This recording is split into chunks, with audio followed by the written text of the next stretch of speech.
ଯୋହନ 1:14 ଆଉ ସେହି ବାକ୍ୟ ଦେହବନ୍ତ ହେଲେ ପୁଣି ଅନୁଗ୍ରହ ଓ ସତ୍ୟରେ ପରିପୂର୍ଣ୍ଣ ହୋଇ ଆମ୍ଭମାନଙ୍କ ମଧ୍ୟରେ ବାସ କଲେ। କ୍ୱେଶ୍ଚିନ୍ ନମ୍ବର 1, ପ୍ରେରିତମାନଙ୍କ କାର୍ଯ୍ୟ ବିବରଣ କିଏ ଲେଖିଥିଲେ? ଉତ୍ତର ଲୁକ। କ୍ୱେଶ୍ଚିନ୍ ନମ୍ବର 2, ପବିତ୍ର ଆତ୍ମା କେଉଁ ଦିବସରେ ସ୍ଥାୟୀ ରୂପରେ ଅବତରଣ କରିଥିଲେ?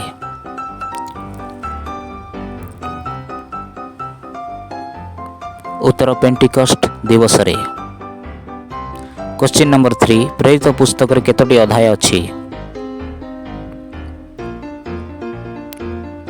ଉତ୍ତର 28ଟି ଅଧ୍ୟାୟ। କ୍ୱେଶ୍ଚିନ୍ ନମ୍ବର 4, ପୁନରୁତ୍ଥାନ ପରେ ଯୀଶୁ କେତେ ଦିନ ପୃଥିବୀରେ ଥିଲେ? ଉତ୍ତର 40 ଦିନ ଥିଲେ। କ୍ୱେଶ୍ଚିନ୍ ନମ୍ବର 5, ଖ୍ରୀଷ୍ଟଙ୍କ ଦର୍ଶନ ନ ପାଇଲେ ତୁମ୍ଭର ମୃତ୍ୟୁ ହେବ ନାହିଁ ଏକଥା ଈଶ୍ୱର କାହାକୁ କହିଥିଲେ? ଉତ୍ତର ସିମିୟନକୁ। କ୍ୱେଶ୍ଚିନ୍ ନମ୍ବର 6, ନୂତନ ନିୟମରେ ପାଉଲ କେତୋଟି ପତ୍ରିକା ଲେଖିଛନ୍ତି?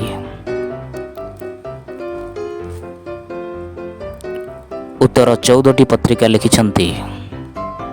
କ୍ୱେଶ୍ଚିନ୍ ନମ୍ବର 7, ଗୀତ ସଂଗୀତାରେ କେତୋଟି ଅଧ୍ୟାୟ ଅଛି?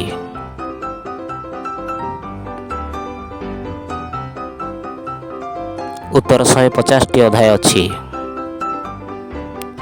କ୍ୱେଶ୍ଚିନ୍ ନମ୍ବର 8, ଯୀଶୁଙ୍କୁ ଦେଖିବାକୁ ଯକ୍ଷ କେଉଁ ଗଛରେ ଚଢ଼ିଲେ?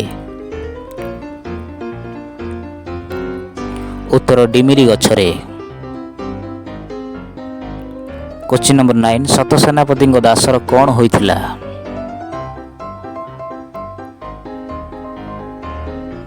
ଉତ୍ତର ପକ୍ଷାଘାତ ରୋଗ ହୋଇଥିଲା। କ୍ୱେଶ୍ଚିନ୍ ନମ୍ବର 10, ଯୀଶୁ କେତେ ଲୋକଙ୍କୁ ମାଛ ଆଉ ରୁଟି ଖାଇବାକୁ ଦେଲେ?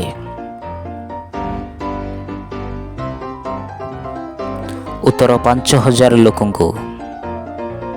କ୍ୱେଶ୍ଚିନ୍ ନମ୍ବର 11, ଯୀଶୁ କାହାକୁ କହିଲେ ତମେ ପୁନର୍ବାର ଜନ୍ମ ହେବା ଉଚିତ? ଉତ୍ତର ନିକୋଦିମକୁ। କ୍ୱେଶ୍ଚିନ୍ ନମ୍ବର 12, ଜଣେ ସ୍ତ୍ରୀ ଲୋକ ଯୀଶୁଙ୍କ ମସ୍ତକରେ ସୁଗନ୍ଧିତ ତୈଳ ଢାଳିଥିଲେ ତାହା କେଉଁଠାରେ ଘଟିଥିଲା?